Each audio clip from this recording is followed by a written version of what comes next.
Drop the cash, Karen. Felix's voice sliced through the dead silence of the study. He wasn't tapping his white cane. He wasn't looking at the wall. And for the first time in 2 years, the billionaire wasn't pretending to be blind. Standing over an open briefcase containing $1 million, Karen Bryant froze. Her hands were buried deep in the stacks of $100 bills. She looked exactly like a common thief caught red-handed. But what Karen was actually doing in that room was so shocking. It was about to turn Felix's entire world upside down. And before we dive in, if you're new here, welcome. Hit that subscribe button so you never miss a story like this one. And let us know in the comments, where are you watching from? We've got people tuning in from all over the world, and we love to see it. Now, let's get into it. Felix Washington hadn't always been this way. There was a version of him, younger, softer around the edges, who believed that people were fundamentally decent. That version died quietly on a Tuesday afternoon 3 years ago, when he walked into his own boardroom and found his business partner of 15 years transferring $40 million into an offshore account with the casual confidence of a man who had never once considered getting caught. Marcus didn't even apologize. He just looked up, straightened his tie, and said, "Felix, you were going to find out eventually." That was the moment something inside Felix Washington locked shut and swallowed the key. By the time he sat in his attorney's office 6 months later, after the cousin with the camera, after the assistant with the sticky fingers, after the housekeeper who sold his medical records to a tabloid, Felix had stopped asking why people betrayed him and started asking a more practical question. How do I see it coming before it happens? The answer came to him at 2 in the morning, which is when all of Felix's worst and most brilliant ideas arrived. He would fake blindness, not a slow deterioration, a sudden, tragic, medically documented loss of vision following a neurological episode. His private physician, one of 3 people Felix still trusted, and only because the man was bound by oath, helped him construct the narrative. Within a month, the story had leaked to the press exactly the way Felix intended. Billionaire Felix Washington suffers sudden vision loss. Reclusive industrialist adjusting to new reality. He practiced with the cane for 2 weeks. Learned to move through his estate with his eyes half closed. Studied how blind individuals navigate spaces, carry themselves, respond to sound. He was meticulous about it because Felix Washington did not do anything halfway. Then he began quietly cycling through staff. 3 housekeepers in 4 months. Each one lasted just long enough to confirm what he already suspected, that the moment people believed he couldn't see them, they became entirely different people. Then Karen Bryant arrived. She came on a Tuesday morning, which Felix noted with grim irony. She had a tote bag, sensible shoes, and a composure that felt less like confidence and more like someone who had survived enough that very little rattled her anymore. Richard, his estate manager, introduced her at the door. "Mr. Washington, this is Karen. 12 years of experience, excellent references." Felix turned his face in her general direction, the way he had practiced. "Welcome, Karen." "Thank you, Mr. Washington," she said. No nervousness, no oversweetness, just 2 words, clean and direct. He didn't trust her immediately. He told himself that was smart. But somewhere beneath the cynicism, a quieter voice noted something he refused to examine too closely. She sounded like someone who had nothing to hide. He decided she was simply better at hiding it. The first test was the cufflink. Felix dropped it on the hallway floor on Karen's 3rd day, a diamond-set platinum cufflink worth roughly $4,000. He did it deliberately, clumsily, in the way a man without sight might fumble a small object, and then he tapped his way toward the sitting room and waited. 12 minutes later, Karen appeared at the doorway. "Mr. Washington, I found this near the hallway console. I think it may have fallen from your jacket." She placed it carefully in his palm, folding his fingers around it gently so he would know what he was holding. Felix kept his expression neutral. "Thank you, Karen." "Of course, sir." She was gone before he could say anything else. He told himself, she's playing the long game. The second test came 5 days later. A crisp $100 bill, left casually beneath the edge of the kitchen counter, half hidden, the kind of thing that could easily be pocketed and reasonably denied. Felix positioned himself in the adjacent room, door cracked, listening. He heard Karen's cleaning cadence stop. A pause. Then the sound of her footsteps moving toward his study. "Mr. Washington, I found some cash on the kitchen floor. $100. Felix turned from his desk. "Just leave it on the counter. I'll sort it later." "I'd rather you count it now, sir, so you know it's all there." He paused at that. "So you know it's all there." An odd thing to say unless you were someone who understood that blind people were frequently shortchanged and wanted no part of that particular sin. He counted it, slowly, performatively, while Karen waited. "That's all of it," he said. "Good," she replied simply, and went back to work. That evening, Felix sat in his private study and did something he rarely did anymore. He second-guessed himself. Maybe she was genuinely honest. Maybe he was so broken that he couldn't recognize a decent person when she was standing right in front of him. Then he remembered Marcus straightening his tie. "You were going to find out eventually." He picked up his cane and reminded himself. Everyone has a number. Karen Bryant just hasn't found hers yet. He would find it for her. Richard Hale had worked for Felix Washington for 7 years. He was the kind of man who seemed indispensable, always present, always prepared, always 3 steps ahead of whatever problem was developing. He managed the estate's finances, coordinated the staff, handled vendors, and served as the primary buffer between Felix and the logistical chaos of running a property worth $60 million. Felix trusted him more than almost anyone alive, which, in Felix's world, meant he trusted him about 40%. Karen noticed Richard on her 6th day. Not in any dramatic way. It started with small things, the way Richard spoke about Felix just slightly differently when Felix wasn't in the room. Not disrespectfully, exactly. More like a man discussing a piece of furniture he managed rather than a person he served. And the phone calls. Richard took a lot of calls, which wasn't unusual for an estate manager.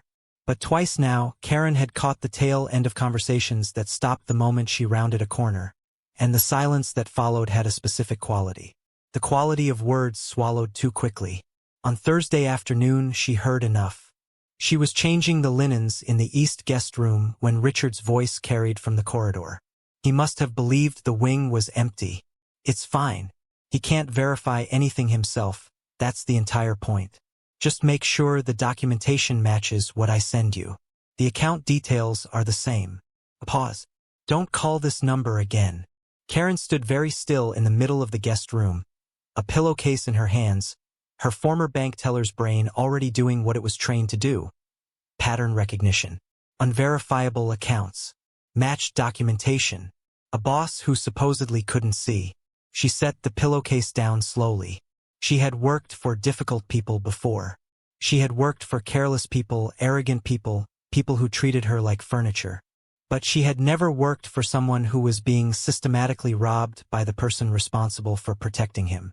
And she had never worked for someone who was so completely unaware of how vulnerable he actually was. That evening, as she gathered her things to leave, she passed Felix in the main corridor. He was moving carefully along the wall, cane sweeping in that slow, practiced arc. The family photographs lined the wall above him. Generations of Washingtons in gilded frames, watching over a man who couldn't see them anymore. Karen paused. "Good night, Mr. Washington." He turned toward her voice. "Good night, Karen." She walked to her car, sat in the driver's seat for a long moment, and made a quiet decision. She wasn't going to say anything yet. Not without proof. But she was going to pay very close attention. Because someone in that house was hunting Felix Washington. And he had no idea. It was Richard who gave Felix the idea without meaning to.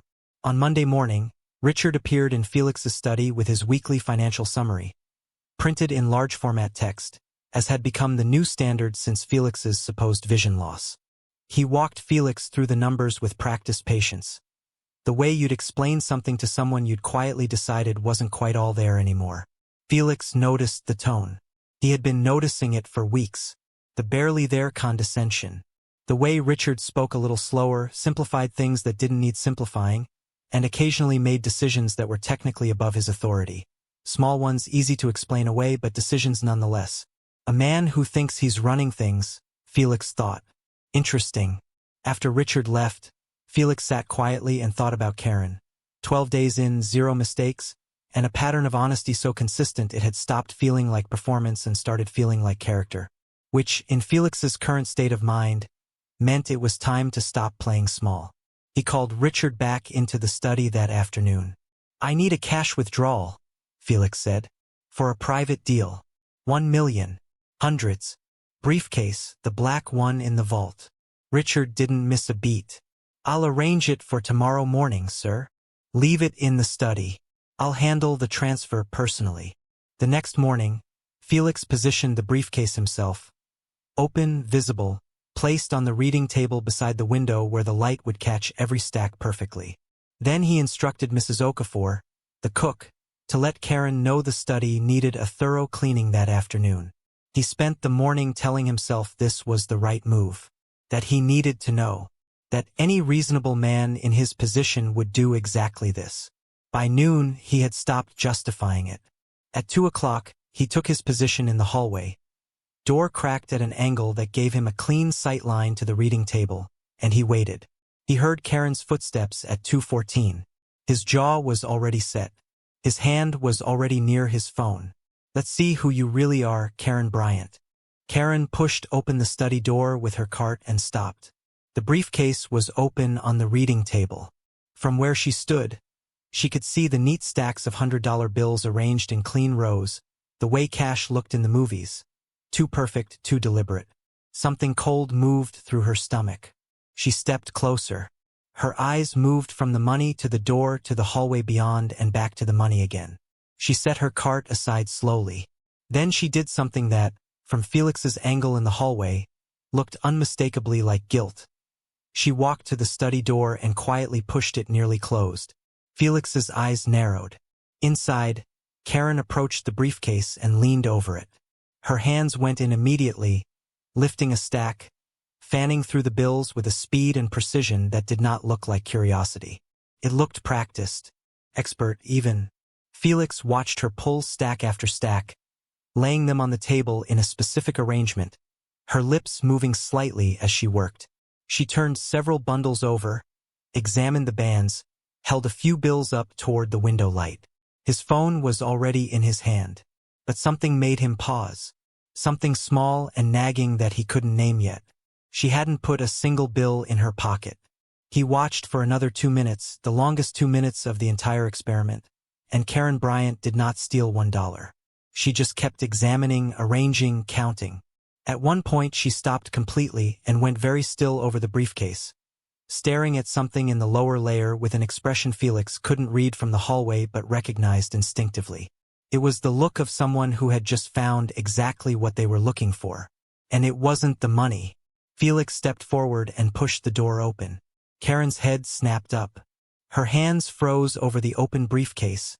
Stacks of hundreds spread across the table around her.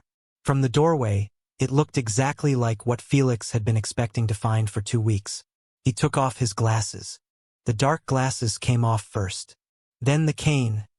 Felix let it drop against the doorframe with a deliberate clatter that echoed through the quiet study like a small explosion. He looked at her directly. No performance. No careful angle. Just Felix Washington's eyes, sharp and clear and trained entirely on Karen Bryant. "I can see you, Karen," he said. His voice was controlled but cold. "I can see everything. And the police are already on their way." He expected panic. He had seen it before. The way people collapsed when the trap finally closed, the desperate scrambling for an explanation, the tears, the bargaining.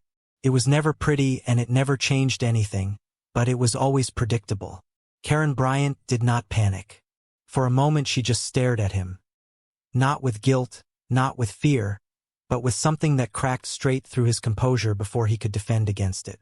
Relief. Pure, overwhelming, almost desperate relief. Like a woman who had been holding her breath underwater and had just broken the surface. "Thank God," she said. Her voice wasn't steady. "Thank God you can see." Felix blinked. Of all the things he had prepared himself to hear, that was not among them. "Don't," he said sharply. "Don't try to. Look at the bands." She wasn't begging. She wasn't performing. She turned back to the briefcase and held up one of the stacks. Not toward him, not like an offering, but like evidence. Look at the currency bands, Mr. Washington. The ones on the bottom layers. Look at them before you call anyone. He crossed the room in 4 steps because something in her voice made his attorney's instincts override his fury. He took the stack from her hand and looked. The band was slightly wrong. Not obviously, you'd have to know what you were looking for. But the color registration was fractionally off. The federal seal just slightly too bright. The serial numbers arranged in a pattern that Felix's untrained, I couldn't name, but his gut immediately rejected. He looked up at her. Start talking, he said. From the beginning. And Karen? He set the stack down. It had better be the truth. Karen pulled a small folded paper from her apron pocket and placed it on the table beside the briefcase. A note, written in careful, deliberate braille dots pressed into the page by hand. I was leaving you a warning, she said quietly, because I didn't know you could read it yourself. Karen took a breath and told him everything. Before the maid's uniform, before the tote bag and the sensible shoes and the 12 years of housekeeping experience, Karen Bryant had spent 8 years as a bank teller at a regional bank in Connecticut. She had handled more cash in those 8 years than most people see in a lifetime. She knew what real money felt like before she finished counting it. She knew the weight of a genuine stack, the texture of federal paper, the specific resistance of a real bill fanned against a thumb. She had known something was wrong with this briefcase within 30 seconds of opening it. The top layers are real, she said, laying the stacks out across the table as she spoke. Organized, systematic, the way she had been arranging them when Felix thought she was stealing. 3, maybe 4 rows deep. Real hundreds, legitimate bands, clean serials. But from here down, she lifted the dividing layer and revealed the lower section of the case. It's counterfeit. High quality. Not gas station fake. The kind that takes equipment and time and someone who knows exactly what they're doing. Felix stared at the case. At the neat, damning division between the real and the false. Someone put $100,000 of real money on top of $900,000 of counterfeits, Karen continued, and left it in your study, in your name, for a deal that, if I understood correctly from what I've observed, you haven't actually verified the details of yourself. The silence in the study was absolute. Felix knew, before she said the name, who she was going to say. He knew the way you know something you've been refusing to know for a long time, with a terrible, settling certainty. Richard arranged that withdrawal, Karen said carefully. He has access to your accounts. He manages your vendor relationships.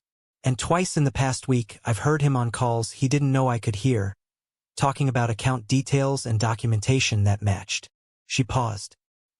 He wasn't withdrawing $1 million for you, Mr. Washington. He was pocketing $900,000 and replacing it with paper. And when the deal fell apart, or when you were audited, the blind man with the faulty accounting would take the blame. Felix sat down. Not dramatically. Just the way a person sits when the weight of something lands all at once and the legs decide they've done enough for the moment. He looked at the braille note still folded on the table. A maid who thought her employer was blind, pressing a warning into paper with her own hands because she didn't know any other way to reach him. Why didn't you just tell me? He asked quietly. Karen looked at him steadily. Because I had no proof yet, and because powerful men rarely believe the maid over the man in the suit. A pause. I needed you to see it yourself. For a long moment, Felix said nothing. He just sat at his desk, looking at the divided briefcase.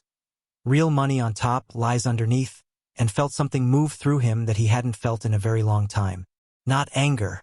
Not the cold, controlled fury he had spent years refining into a management tool. Something rawer than that. Something that felt uncomfortably close to shame. He had built an entire system to catch dishonest people. Hidden cameras. Manufactured tests. A months-long performance complete with a cane and rehearsed mannerisms. He had been so focused on finding the thief in his house that he had completely missed the thief running his house. He picked up the braille note from the table and held it for a moment. Then he put his dark glasses back on. Karen, he said, and his voice had shifted. Still controlled, but different now. Deliberate in a new way. Richard is due back at 4 o'clock. Karen read his expression and understood immediately. You want to give him a reason to confess. I want to give him enough rope, Felix said. Can you be in the east hallway at 4? Cleaning. Visible. I need him to feel like everything is normal. And the briefcase? Exactly where it is. I'll tell him the deal moved up. That the buyer is coming tonight. That I need him to confirm the cash amount personally. Felix picked up his cane. A man who has already stolen $900,000 cannot resist being asked to count it in front of his blind employer. Karen nodded slowly. I'll be in the hallway. At 4:07, Richard walked through the front door with the smooth confidence of a man who believed himself invisible. He found Felix in the study, seated, glasses on, hands folded. The briefcase was open on the table. Richard, good you're back. I need you to count the cash. The buyer moved the meeting to tonight and I want to confirm it's all there before he arrives. Richard's smile was warm and immediate. Of course, sir. Happy to. He crossed to the table, began counting. Felix let him get 3 minutes in before he said, very quietly, How much is actually in there, Richard? A half-second pause. Getting there, sir. Give me a moment. Not what you're counting. What you actually put in there. The silence that followed had a texture to it. Felix heard Richard's breathing change. Just slightly, just enough. I don't know what you... The counterfeit bills in the lower half of the case are a nice touch, Felix said pleasantly. The question I keep coming back to is whether you plan to blame the accounting error on my condition, or whether you were simply counting on me never finding out at all. Richard said nothing for 4 seconds. Then, Felix, I can explain. There are 3 cameras in this room, Felix said. You've been explaining for the last 4 minutes. Richard Hale was arrested on a Wednesday. The evidence was comprehensive. The counterfeit bills, the account transfers, 3 years of carefully manipulated financial records that Felix's forensic accountants unpacked over the following week like a particularly ugly gift. Richard had been stealing in small, strategic increments for years before the blindness presented him with what he clearly considered an unmissable opportunity to go big. He had miscalculated one thing, Karen Bryant. Felix sat across from her in his study 5 days after Richard's arrest. The same room, the same reading table, the briefcase long since removed. He had spent those 5 days doing something he hadn't done in years. Thinking about his own behavior without immediately defending it. I owe you an apology, he said. Karen was quiet for a moment. You don't owe me anything, Mr. Washington. I tested you, he said. Repeatedly. I left money on the floor like bait. I designed situations intended to expose you as a thief. And while I was busy doing that, he paused. The actual thief was signing my name to fraudulent transfers. Karen folded her hands in her lap. You'd been hurt, she said simply. People who've been hurt the way you have don't stop protecting themselves just because someone new walks in the door. I understood that from the beginning. Felix looked at her. You knew I was testing you. It wasn't a question. Karen's mouth curved. Not quite a smile, but close. The cufflink was a little obvious, sir. Despite everything. Felix laughed. It was a short sound, rusty from disuse, but genuine. The first genuine laugh he could remember in longer than he wanted to admit. He slid a folder across the table. Karen opened it. Inside was a revised employment contract. Not maid. Not housekeeper. Executive personal assistant. A title that came with a salary that made Karen's eyes go still for a moment in the careful way of someone who has learned not to react to things before they're certain they're real. You protected me when you believed I couldn't protect myself, Felix said. You pressed a warning into paper with your fingers because you didn't know another way to reach me. I don't know many people who would do that for someone they'd known for 2 weeks. I don't know many people who would do that at all. Karen looked at the contract for a long moment. Then she looked up at him. You'll have to stop leaving money on the floor, she said. Retired the test entirely, he replied. She signed the contract. Later that evening, Felix stood alone in the study. The family photographs lined the walls the way they always had. Generations of Washingtons watching, waiting. He had spent 2 years behind dark glasses trying to see the truth about the people around him. And the one person who turned out to be exactly what she appeared to be was the one he had been most determined to catch. He thought about what Karen had said, quietly, as she left his office. Sometimes the most dangerous thing a person can do is decide they already know what they're going to find. He turned off the study light. He left the cane by the door. He didn't need it anymore. Before you leave, Karen spotted those counterfeit bills within 30 seconds. And here is the thing. She was not special. She was trained. And after watching this, so are you. The United States government has built several security features into every $100 bill that most people have never bothered to learn. Here is what Karen knew that Richard was counting on you not knowing. Number 1, the 3D security ribbon. On every real $100 bill there is a blue ribbon woven directly into the paper, not printed on it. Tilt the bill and you will see small bells and the number 100 shift as the light moves. You cannot replicate this with a printer. If that ribbon looks printed rather than embedded, the bill is fake. Number 2, the color shifting ink. Look at the number 100 in the bottom right corner of the bill. Tilt it.